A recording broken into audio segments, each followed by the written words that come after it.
हाय दोस्तों, मैं हूं सन्नाटे में गूंजती वो आवाज जो सन्नाटे में छिपा हुआ राज सामने लाने की कोशिश कर रहा हूं। और सच में ये राज जानने के लिए जो हिम्मत और साहस चाहिए वो सिर्फ आप लोगों के प्यार और भरोसे से मिलता है। और जब भी मैं एक ऐसी जगह पर होता हूं जहां चारों ओर सिर्फ सन्नाटा होता है तो मुझे सिर्फ एक ही एहसास होता है कि श्श, कोई है।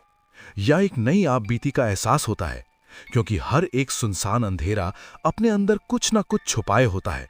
और अगर हम उसे जानना चाहते हैं तो हम में इतना साहस होना चाहिए कि हम बिना डरे आगे बढ़ते रहें। कुछ कहानियां सिर्फ सुनी नहीं जाती, महसूस की जाती हैं। ये कहानी भी कुछ ऐसी ही है, जहां अंधेरा सिर्फ रोशनी के जाने से नहीं आता, बल्कि उम्मीद के खत्म होने से पैदा होता है। ये कहानी है एक ऐसी जगह की जहां शाम ढलते ही आवाजें धीरे धीरे खामोश हो जाती हैं, और फिर जो बचता है वो है सिर्फ सन्नाटा। इस कहानी के किरदार बिल्कुल आम लोग हैं, लेकिन जो उनके साथ हुआ वो आम नहीं था। आज की कहानी शुरू करने से पहले अगर आप पहली बार मेरे चैनल पे आए हैं तो सब्सक्राइब कर लें और बेल आइकन को प्रेस कर लें, ताकि मेरी अगली कहानी आप तक जल्द से जल्द पहुंच सके। और अगर आपको कहानी अच्छी लगे तो मुझे कमेंट करके भी बताना आपको कहानी कैसी लगी, ताकि मैं और अच्छी कहानियां ला सकूं आप लोगों के लिए। तो चलिए ज्यादा वक्त ना लेते हुए आज की कहानी शुरू करते हैं। दोस्तों, कहा जाता है कि इंसान गलतियों का पुतला होता है। कभी ना कभी किसी ना किसी जमाने में हर इंसान से कोई ना कोई गलती जरूर होती है, जो कि उसके लिए बहुत बड़ी सजा बन जाती है। दुनिया में ऐसा कोई इंसान नहीं जिससे कभी कोई गलती ना हुई हो। मुझसे भी एक ऐसी ही गलती हुई थी, जो कि मेरी सारी जिंदगी के लिए सिर्फ एक सवाल बनकर रह गई। बस एक सवाल। उस एक गलती ने मेरा सुकून छीन लिया और मेरी आत्मा में बेचैनी सी पैदा कर दी। सुख, शांति, खुशी, इन सब जज्बातों से मैं बहुत दूर हो गया। अपनी उस गलती की वजह से मैंने बहुत कुछ खो दिया। आपको बता दूं कि मेरा नाम विजय है और मैं यूपी का रहने वाला हूं। आज मैं आप सभी को आपके साथ खुद पर बीती हुई घटना सुनाने जा रहा हूं। सबसे बड़ी बात, इस घटना को गुजरे हुए 15 साल से ज्यादा हो चुके हैं, मगर आज भी मैं ये सारी बातें भुला नहीं पाया। वो चिल्लाने और सिसकियों की आवाजें, एक अजीब सा कहता हुआ अंदाज, आंसू भरी आंखें। आज भी जब भी मैं आंखें बंद करता हूं तो ये सब मेरी आंखों के सामने आ जाता है। मुझे आज भी अच्छे से याद है, जब मैंने अपनी पढ़ाई पूरी करी तो उन दिनों माँ को मेरी शादी का शौक चढ़ गया। उठते बैठते जब देखो मेरी शादी के सपने देखती, हर वक्त एक बहू को घर में लाने की बातें करती। उन्हीं दिनों मेरी एक लड़की से मुलाकात हुई। वो हमारे ही ऑफिस में काम करने के लिए आई थी। वो पहली ही नजर में मुझे पसंद आ गई। मुझे उस लड़की से धीरे धीरे प्यार हो गया। एक दिन जब मैंने उसे अपनी पत्नी बनाने की बात कही तो वो सुनकर शर्मा गई। कहने लगी कि ये बात आपको मेरे माता पिता से करनी चाहिए, मुझसे नहीं। उसकी बातें सुनकर मैं खुश हो गया कि वो मेरे साथ शादी करने के लिए तैयार है और ठीक है, उसे इस बात पर कोई ऐतराज नहीं। जब ये बात मैंने अपनी माँ को बताई तो वो सुनकर एकदम खुश हो गई। और ठीक है, जब माँ लड़की के माता पिता से बात करने के लिए गई तो मैं लगातार उनके वापस आने का इंतजार कर रहा था कि कब वो वापस आकर मुझे खुशखबरी सुनाएंगी। पर जब माँ वापस आई तो मुझे बहुत परेशान सी लगी। मेरे पूछने पर बताने लगी कि उन लोगों ने ये शर्तें रखी हुई हैं। वो अपनी बेटी की शादी ऐसे इंसान के साथ नहीं कर सकते जो एक किराए के घर में रहता हो। वो चाहते हैं कि उनकी होने वाली बेटी का अपना घर हो। दोस्तों, ये बात सुनने के बाद मैं बहुत परेशान हो गया, क्योंकि इतनी जल्दी मैं अपना घर कैसे ले सकता था। मेरे पास इतने सारे पैसे नहीं थे, और अगर मैं घर ले भी लूं तो शादी का खर्चा कैसे करता। माँ की बातें सुनने के बाद अगले दिन मैंने सपना को समझाने की कोशिश की। कहने लगी कि अगर मेरे साथ शादी करना चाहते हो तो आपको मेरे माता पिता की बात माननी होगी, वरना तुम मुझे भूल जाओ। इसके बाद मैंने अपने जमा किए हुए पैसे निकाले और कुछ अपने दोस्तों से उधार लिया। घर पर मेरे पिता की एक पुरानी सी गाड़ी थी जिसे मेरी माँ ने संभाल के रखा हुआ था। जब ठीक मैंने उस गाड़ी को बेचने की बातें की तो माँ की आंखों में आंसू आ गए, मगर फिर भी उन्होंने मुझे गाड़ी बेचने की इजाजत दी थी। कुल मिलाकर मेरे पास इतने पैसे तो बन गए थे कि मैं एक छोटा सा घर ले सकता था। मैंने ठीक अगले दिन प्रॉपर्टी डीलर से बात की, अपनी डिमांड उसे बताई।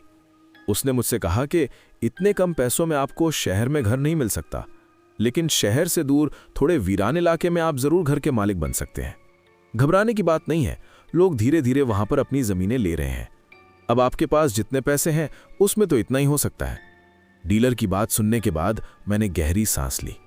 मैंने उससे कहा कि बस एक बार मेरा अपना घर बन जाए, उसके बाद मैं सब कुछ ठीक कर लूंगा।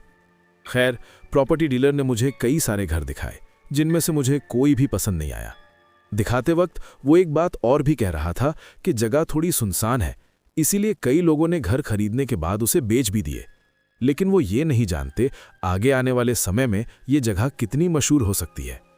मैं उसकी बातें सुन ही रहा था कि अचानक एक घर देखकर मेरे कदम रुक गए। मैंने डीलर से कहा, ये घर किसका है, और अगर इस घर के मालिक इसे बेचना चाहते हैं तो मेरी उनसे बात करवा दो। साथियों, वो घर शहर से थोड़े ही फासले पर था, और तो और सबसे अच्छी बात, उस घर के कुछ ही फासले पर और भी बहुत सारे घर बने हुए थे। यूं समझ लीजिए कि उस तरफ आबादी ज्यादा थी। बस इसीलिए मैंने उनसे कहा कि काश ये घर बिकाऊ हो, लेकिन डीलर मेरी बात सुनकर खामोश हो गया और फिर कुछ सोचकर कहने लगा कि ये घर तो आपको नहीं मिल सकता। मैंने उनसे कहा, क्या बहुत महंगा है? वो कहने लगा कि ये घर थोड़ा अजीब है, इस घर के बारे में अजीब अजीब सी बातें हैं। ये मैं नहीं कहता, इस इलाके में फैली हुई हैं। लोगों का कहना है कि इस घर में भूत प्रेत रहते हैं। जो भी आदमी यहाँ पर आता है वो ज्यादा समय तक टिक नहीं पाता। कहते हैं कि इस घर में रहने वाले भूत प्रेत उस आदमी को भगा देते हैं। उस वक्त मैंने भी हाँ में सर हिलाया, लेकिन जब मैंने मोहल्ले के आदमी से यही बात सुनी तो मैं जोरों से हंस पड़ा।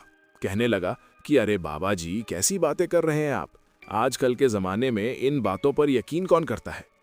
मैंने प्रॉपर्टी डीलर के कंधे पर थपथपाते हुए कहा, आप मेरी उस मालिक से बात करवाओ। और ठीक जैसे ही मैंने मकान मालिक से मकान खरीदने की बात की तो वो मेरी बात सुनकर एकदम खुश हो गया। उसने मुझसे ज़्यादा मोलभाव नहीं किया, मेरे जितना कहने पर वो मान भी गया। सच कहता हूँ, मैं बहुत खुश तो था, लेकिन थोड़ा हैरान भी हो गया था कि एक ऐसा घर जो दिखने में ठीक ठाक है वो मुझे कैसे मिल गया। ये बात जाते ही मैंने घर पर बताई तो माँ मुझे डांटने लगी। कहने लगी कि अगर इतना ही अच्छा घर है तो वहां पर कोई क्यों नहीं रहता? बेटा, जरूर वहां कुछ ना कुछ तो होगा, वरना ऐसे अपना घर छोड़कर कोई भी नहीं जाता। मैं मानती हूं कि तुम इन सब चीजों पर विश्वास नहीं करते, मगर तुम्हें क्या मालूम कि उस घर पर ऐसा क्या है जो किसी को दिखता नहीं लेकिन असर जरूर छोड़ रहा होगा। मैंने माँ से कहा, माँ मुझे क्षमा करना, अब इतने कम पैसों में इस घर से बढ़िया कोई घर नहीं था। चाहो तो आप एक बार देख लीजिए। मैं आपसे वादा करता हूं अगर ऐसा कुछ हुआ तो हम उस घर को खाली कर देंगे। खैर, जब मैं इस घर में सामान शिफ्ट कर रहा था तब एक बार वहां के लोगों ने मुझे रोका। कहने लगे कि लगता है आपको अपनी जिंदगी प्यारी नहीं जो आप इस घर में रहने के लिए आ गए। उन लोगों की बात पर मैंने जवाब दिया, भाइयों, मैं अपनी जिंदगी शुरू करने के लिए इस घर में आया हूं। मेरी इस बात पर वो लोग एक दूसरे का मुंह देखने लगे। कहने लगे कि आज से पहले इस घर में और भी लोग आए हैं, मगर 2 दिन से ज्यादा कोई भी नहीं टिक पाया। इसीलिए हम आपसे कह रहे हैं, इस घर में कुछ ऐसा है, न जाने क्या है, लेकिन ये अजीब सा डरावना पेड़ उन लोगों को यहां से भगा देता है। तुम तो यकीन भी नहीं करोगे, उन लोगों के साथ ऐसी घटनाएं पेश आती है कि वो लोग ये घर छोड़कर यहां से भाग जाते हैं। तभी तो सोचो, मकान के मालिक ने ये घर बेचने का क्या फैसला किया, जबकि देखा जाए तो ये घर यहां के घरों से काफी अच्छा दिखता है। आपका क्या है? आपने डीलर की बातों में आकर इस घर को खरीद लिया। दूसरी तरफ मां की आवाज भी आई। कहने लगी कि बेटा, हम लोग अपना जीवन सही से गुजार रहे हैं। ठीक वैसे ही अजीब शक्तियां भी इस दुनिया में रहती हैं। माना कि तुमने इसकी कीमत चुकाई है, मगर एक बार सोचो, क्या तुम्हें लगता है कि ये लोग झूठ कह रहे हैं? मैंने माँ से कह दिया कि माँ, जब भी कोई इंसान आगे बढ़ता है तो हर किसी में एक जलन की भावना पैदा हो जाती है। शायद इन लोगों में से किसी के पास इस घर को खरीदने तक के पैसे नहीं होंगे, इसीलिए ऐसा कह रहे हैं। पर खैर, अब घर के अंदर चलिए। साथियों, मैंने जैसे ही घर के अंदर पैर रखा तब अचानक एक ठंडी हवा का झोंका मुझे छूकर गुजर गया। मानो मैं खुश हो गया। ऐसा लगा कि जैसे गिरते हुए पसीने पर किसी ने ठंडा पंखा जला दिया हो। नहीं मालूम था कि वो हवा कुछ और थी। उसी वक्त मेरी नजरें पीपल के पेड़ की तरफ पड़ी। वो पीपल का पेड़ ठीक दरवाजे के सामने ही था, मानो 5 कदम की दूरी पर हो। सबसे बड़ी बात, जब मैंने उस पेड़ को नीचे से ऊपर तक देखा तो एक बार को तो मुझे भी डर लगने लगा। इतना घना पेड़, वो पेड़ ऐसी बनावट में बना हुआ था कि मुझे ऐसा महसूस हो रहा था जैसे उस पेड़ पर कोई है जो कि मुझे छिपकर देख रहा हो। मैंने अपनी माँ की तरफ देखा, वो भी ठीक उसी पेड़ की तरफ देख रही थी। न जाने क्यों वो अपने मन ही मन में काली माता के मंत्रों का जाप कर रही थी। माँ ने मुझसे कहा कि तुम मुझे एक बार भी खरीदने से पहले इस घर में नहीं लेकर आए। अगर एक बार तुम मुझे ये घर दिखा देते तो मैं तुम्हें ये खरीदने से मना कर देती। माँ ने कहा, बेटा, घर में पेड़ होना अशुभ नहीं होता, मगर इस पेड़ को लेकर यही नहीं दुनिया भर में चर्चाएं होती हैं। क्या तुमने रास्ते में देखा नहीं, पीपल के पेड़ के नीचे लोग भगवानों की तस्वीर भी रखते हैं। तुम्हें सोचना चाहिए कि जहां भगवान वास करते हैं वहां शक्तियां भी आ सकती हैं। दोस्तों, पहली बार मुझे भी अपनी गलती का एहसास हो रहा था, मगर मैं अपनी गलती इतनी आसानी से मानने वालों में से नहीं था, इसलिए मैंने माँ को टाल दिया। मैंने ठीक अपने बढ़ते हुए कदम घर के अंदर की ओर बढ़ा दिए। मैं नहीं जानता था कि मैंने किस तबाही को अपने घर का रास्ता दिखाया है। मैंने खुद अपने परिवार को कैसी मुश्किल में डाला है। इन सब के बीच एक बात थी कि सपना के माता पिता को अब हमारी शादी से बिल्कुल ऐतराज नहीं था। तो ठीक मैं सपना को दुल्हन बनाकर इस घर में लेकर आ गया। मैं बहुत खुश था, क्योंकि जिस लड़की को मैंने पहली नज़र में पसंद कर लिया, आज उसी को अपनी पत्नी बनाकर ले आया। वो ठीक कमरे में बैठकर मेरा इंतज़ार कर रही थी। मेरा दिल तेज़ी से धड़क रहा था, दिल में जज्बात पैदा हो रहे थे। मैं अपने दोस्तों को दरवाजे के बाहर छोड़कर जब घर के अंदर जाने लगा तो अचानक मेरी नज़र फिर उस दोबारा पीपल के पेड़ पर पड़ी। उस वक्त मुझे ऐसा महसूस हुआ जैसे वहां पर कुछ चमक रहा हो। जब मैंने ध्यान से देखा तो पाया कि अरे, ये तो लाइटों की रोशनी है। लेकिन जैसे जैसे मैं पेड़ के पास पहुंचा तो सामने का मंजर देखकर मैं हैरान रह गया। पेड़ के ऊपर जगह जगह पर दिए जल रहे थे। पेड़ बहुत सुंदर लग रहा था। ऐसा लग रहा था जैसे इस पेड़ को किसी खुशी की वजह से सजाया हो। मेरा दिल एकदम मुस्कुरा गया। मैंने सोचा कि शायद मेरी माँ ने ये दिए पेड़ पर जलाए हैं, मगर माँ, वो तो इस पेड़ से खौफ खाती थी। वो कभी भी इसके पास नहीं आती थी। उसी वक्त मुझे पीछे से अपनी माँ की आवाज सुनाई दी। तुम्हें मैंने कितनी बार मना किया है कि शाम के बाद तुम इस पेड़ के करीब मत जाया करो, मगर एक तुम ही हो जो मेरी इस बात को सुनते ही नहीं हो। क्या कर रहे हो तुम यहाँ पर? इस वक्त तुम्हें अपनी पत्नी के पास होना चाहिए, ना कि इस पेड़ के पास। माँ की बात सुनते ही मैंने मंजर देखा तो अचानक मेरे पांव के नीचे से जमीन निकल गई। पेड़ दोबारा अंधेरे में डूब चुका था। मैंने अपनी आंखों को मसल कर देखा, वहां पर कोई भी दिया नहीं जल रहा था। मैंने सोचा शायद ये मेरा वहम होगा। मैं चुपचाप अपने कमरे में आ गया, जहां मेरी पत्नी चेहरे पर घूंघट किए मेरा इंतजार कर रही थी। मैं ठीक दरवाजा बंद करके अपनी पत्नी के पास आकर बैठा। मैंने धीरे से उसका घूंघट उठाया तो अचानक मेरे मुंह से चीख निकल गई। मेरी पत्नी का चेहरा बहुत खौफनाक लग रहा था। उसके चेहरे पर जगह जगह पर खून लगा हुआ था। चेहरे पर बड़े बड़े बाल आ गए थे।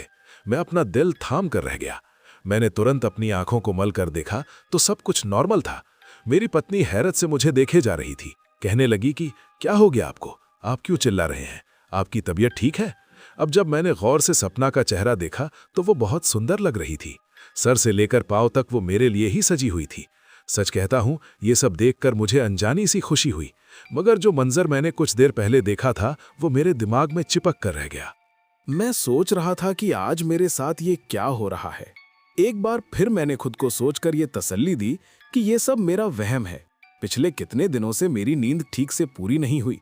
कल भी रात भर दोस्तों के साथ मशरूफ रहा, जिसके कारण मैं सो भी नहीं पाया। शायद ये सब नींद पूरी ना होने के कारण मुझे महसूस हो रहा है। दोस्तों, इसके बाद दोबारा मेरे साथ कोई भी अजीब घटना नहीं घटी, मगर बीते कुछ दिनों के बाद मैंने अपनी पत्नी को बहुत परेशान देखा। वो एकदम खौफजदा लग रही थी, जैसे उसे किसी बात का डर हो। मैंने जैसे ही सपना से उसके परेशान होने का कारण पूछा तो अचानक उसने मुझे टाल दिया। मुस्कुराते हुए कहने लगी कि कुछ नहीं, शायद मेरा वहम हो सकता है।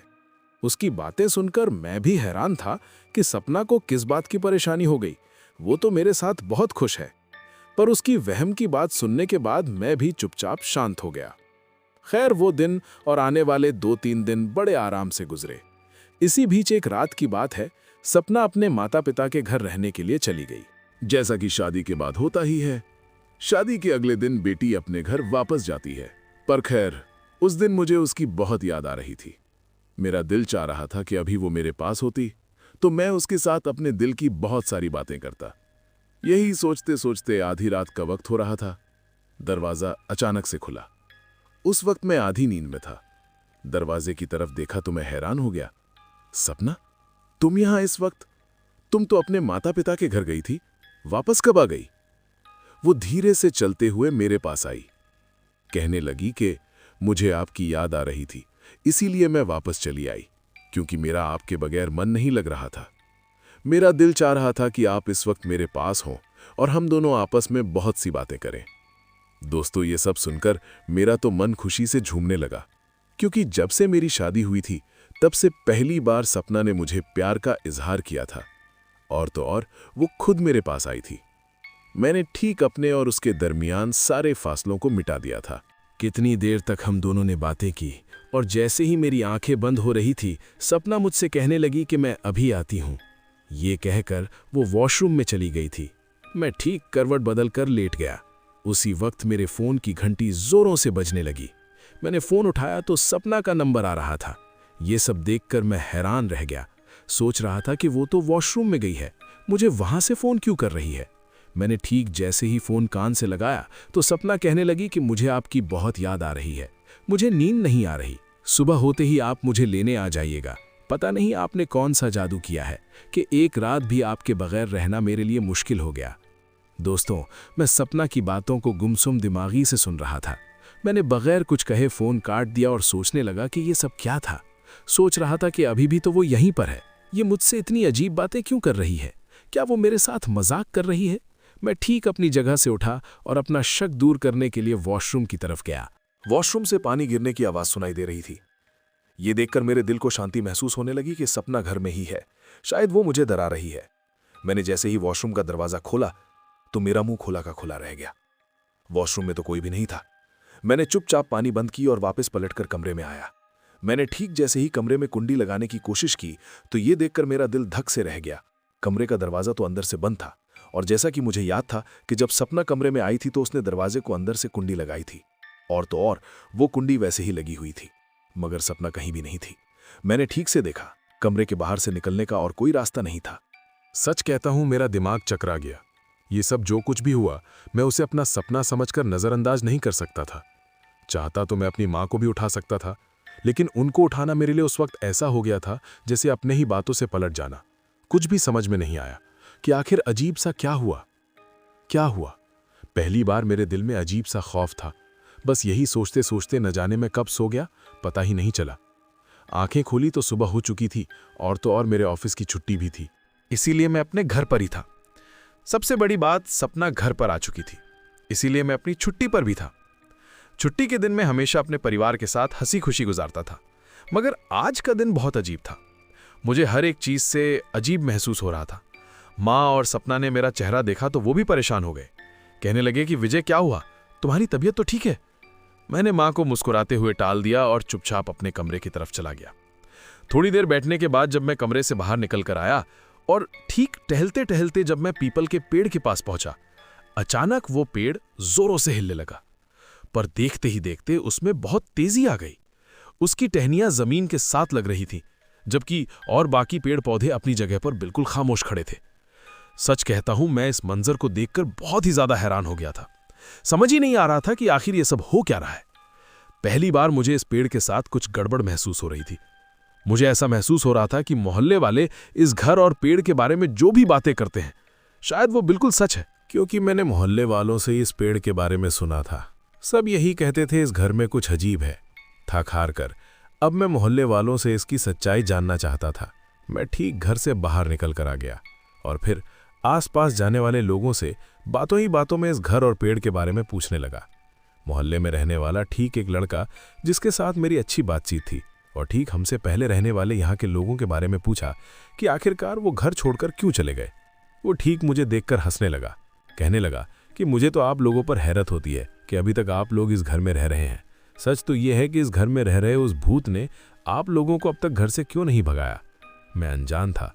मैंने उससे कहा कि आज तक मैंने कोई अजीब बात तो नहीं देखी। अगर तू इस घर के बारे में जानता है तो बता तू क्या जानता है। मेरी इस बात पर उसने कहा कि लोगों को यहाँ पर रहते हुए बहुत कुछ अजीब होता था। कभी घर में आग लग जाती तो कभी खुद ही तानी की टोटियां खुल जाती। कई बार तो रात को छत में किसी के भागने की आवाज आती, और तो और कभी उन लोगों को किसी के हंसने, रोने और चिल्लाने की आवाज आती है। सच कहता हूं, इस पेड़ से सब लोगों को डर लगता था जो कि आपके घर के बीचों बीच है, क्योंकि इस पेड़ पर उन लोगों ने कितनी बार अजीब भूत देखा। आज से पहले कभी भी 2 दिन से ज्यादा कोई भी इंसान इस घर पर टिक नहीं सका। जितने भी लोग यहां पर आए सबका यही कहना है कि इस पेड़ पर भूत है। यही देखते सुनते मकान मालिक ने तंग आकर इस घर को बेचने का फैसला किया और ठीक आप लोगों ने इस घर को खरीद लिया।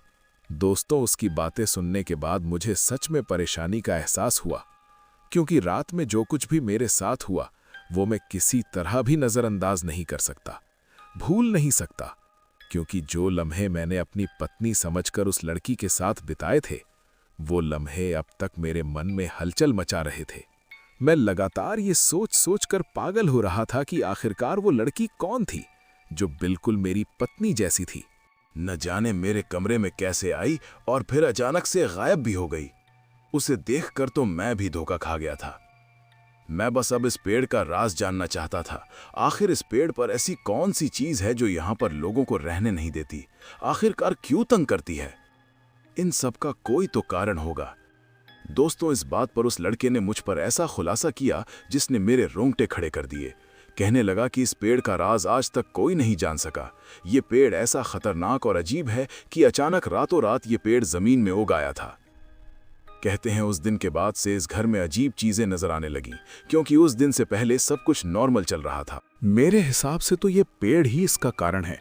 अगर इस पेड़ को कटवा दिया जाता तो मुझे विश्वास था इस घर में जो भी शक्तियां हैं वो यहां से चली जाती। दोस्तों, उसकी बातें सुनने के बाद मैं घर आकर इस बारे में सोच रहा था। रात को आधी वक्त का समय था जब अचानक मेरी आंखें खुल गई। मैंने जैसे ही सपना की तरफ देखा तो वो कमरे में नजर नहीं आ रही थी। कमरे का दरवाजा भी खुला हुआ था। मैं काफी देर तक उसका इंतजार करता रहा, मगर जब वो वापस कमरे में नहीं आई तो मैं अपनी जगह पर उठकर बैठ गया। सोचने लगा था कि वो इतनी रात को कहां जा सकती है और क्यों। यही सोचकर मैं बेड से नीचे उतर गया और कमरे से बाहर आया। हमारे घर के हॉल का दरवाजा भी खुला हुआ था।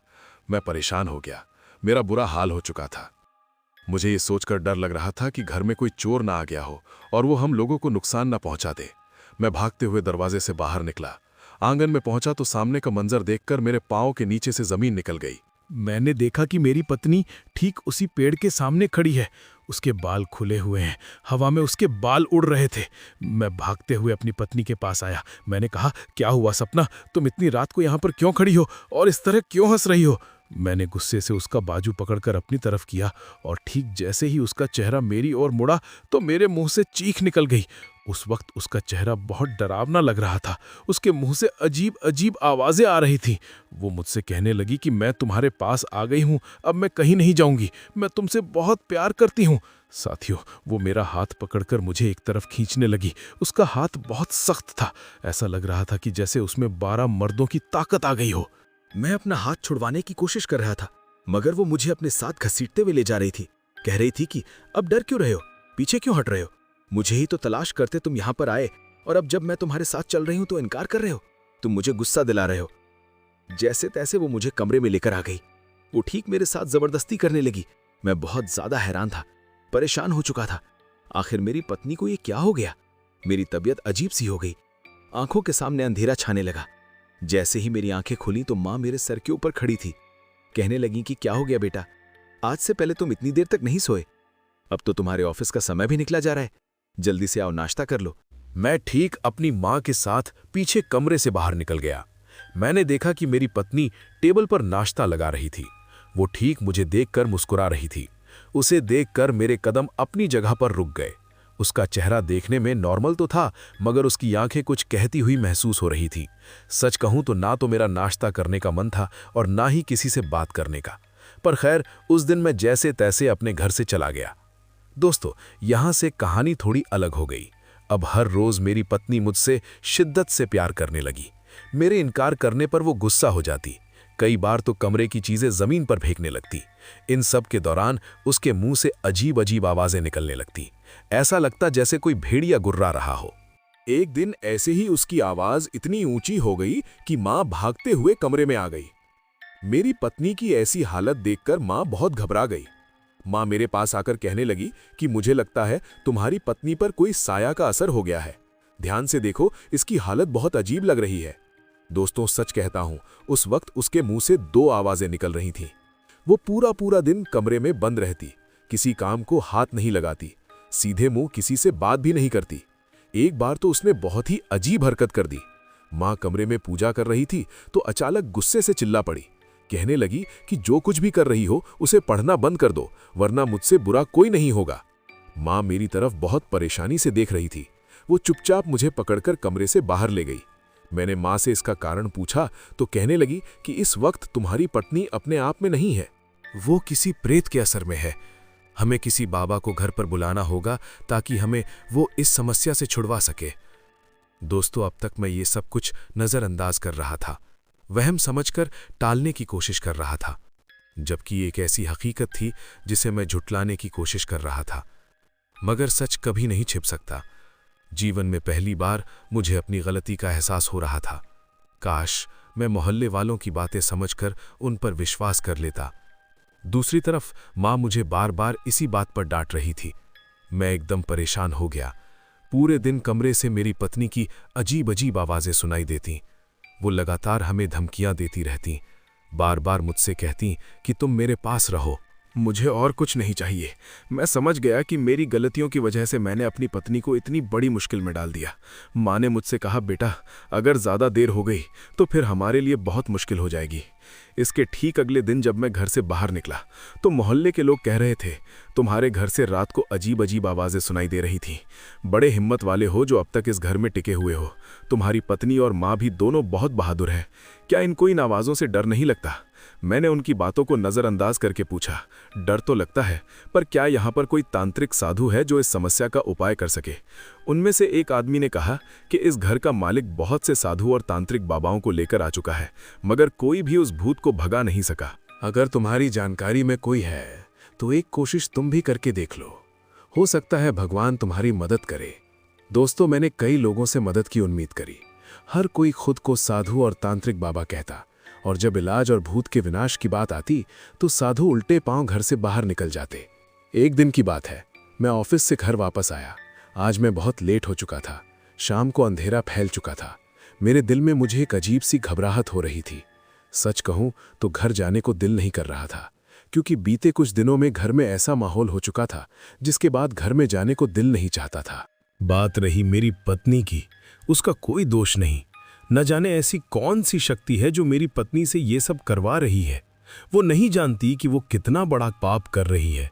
कितनी बार तो उसने मेरी माँ पर हमला किया, उन्हें जान से मारने की कोशिश की, और कई बार तो मुझे नाखूनों से नोचती, मुझे गालियां देती, बदतमीजी करने लगती। मजबूरी में हमें उसे कमरे में बंद करना पड़ा।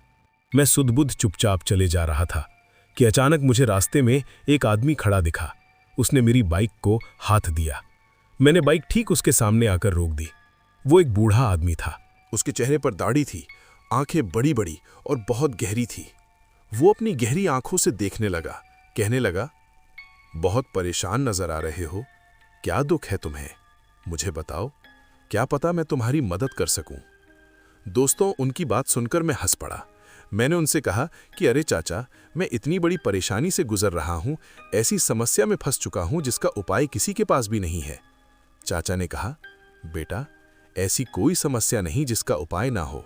मैं जानता हूं कि तुम एक अजीब चक्कर में फंसे हो। इस पेड़ ने तुम लोगों का जीवन का सुख खत्म कर दिया है। दोस्तों, ये बात सुनकर मैं हैरान रह गया, क्योंकि जो बात मैंने उसे बताई ही नहीं, उन्हें कैसे पता चली। मैंने उनके हाथ जोड़े। मैंने कहा, बाबा, आपको ये सब कैसे पता? अगर आपको इतना पता है तो एक बार मेरे घर पर चलकर देखिए, आप खुद समझ जाएंगे। मैंने तुरंत उन्हें बाइक पर बिठाया और जल्दी से अपने घर पहुंच गया। घर पहुंचने के बाद बाबा ठीक उसी पेड़ के सामने आकर खड़े हो गए और गौर से लगातार उसे देखते रहे। बाबा ने मुझसे कहा, आज रात मुझे इस पेड़ के पास गुजारनी होगी। मैं ठीक इस पेड़ के नीचे बैठकर तपस्या करूंगा। इसके बाद ही मैं बता सकता हूं आखिर इसका राज क्या है। आखिरकार इस घर में जो कुछ भी हो रहा है वो हो क्यों रहा है। तुम चिंता मत करो, मेरी बात को ध्यान से सुनो। तुम अपनी माँ को लेकर एक कमरे में रुकोगे। चाहे कुछ भी हो जाए, कमरे से बाहर मत निकलना, और ठीक अपनी पत्नी को कमरे में उसे रस्सियों से बांध कर रखो ताकि वो कमरे से बाहर ना निकल सके। दोस्तों, मैंने बाबा की बात मान ली। रात को मैंने अपनी पत्नी को बहुत ही मुश्किलों से रस्सियों से बांध दिया। इसके बाद मैं खुद अपनी माँ के साथ एक कमरे में दरवाज़ा बंद करके बैठ गया।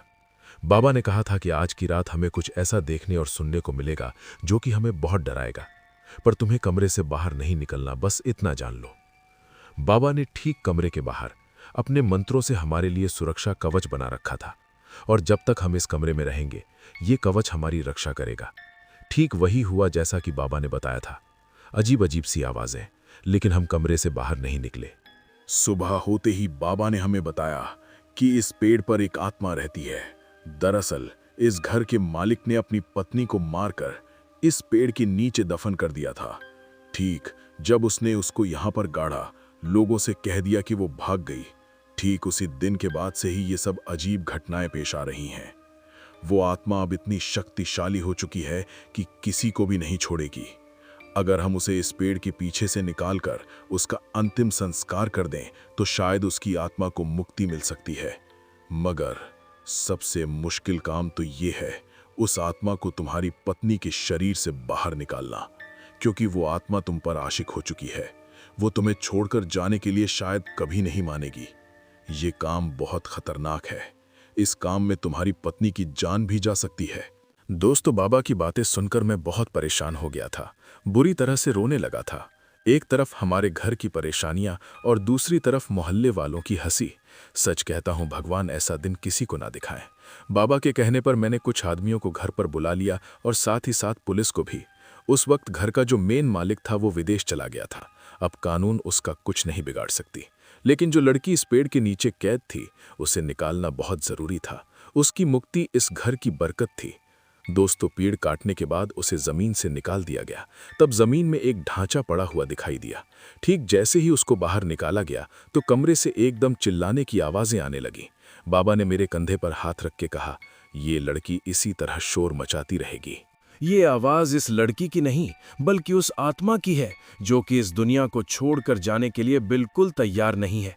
वो ठीक तुम्हारी पत्नी के शरीर पर कब्जा करके दूसरा जन्म लेना चाहती है। उसे तुम्हारी पत्नी से अलग करना बहुत मुश्किल काम है। मैंने बाबा के हाथ जोड़े, कहा कि कुछ भी करो लेकिन मेरी पत्नी को उस आत्मा से बचा लीजिए। आप जो कहेंगे मैं करने के लिए तैयार हूं। बाबा के कहने पर मोहल्ले के कुछ लोगों के साथ मिलकर मैं अपनी पत्नी को एक गाड़ी में डालकर शमशान घाट की तरफ ले आया था। बाबा का कहना था कि जिस जगह पर आत्मा की चिता जलाई जाएगी उस जगह पर तुम्हारी पत्नी का मौजूद होना बहुत जरूरी है। खैर, जब हम लोग शमशान घाट पहुंचे और जब चिता जलाने का इंतजाम किया गया तो मेरी पत्नी की हालत बहुत ज्यादा खराब होने लगी। उसके मुंह से अजीब अजीब आवाजें आने लगी। कहने लगी कि अगर तुमने इस चिता को जलाना नहीं रोका तो मैं तुम्हारी पत्नी को मार दूंगी। अगर तुम मुझे नहीं मिले तो तुम भी इस लड़की को हासिल नहीं कर पाओगे। बाबा ने मुझसे कहा, बस एक यही आखिरी तरीका है इसकी आत्मा को मुक्ति दिलाने का।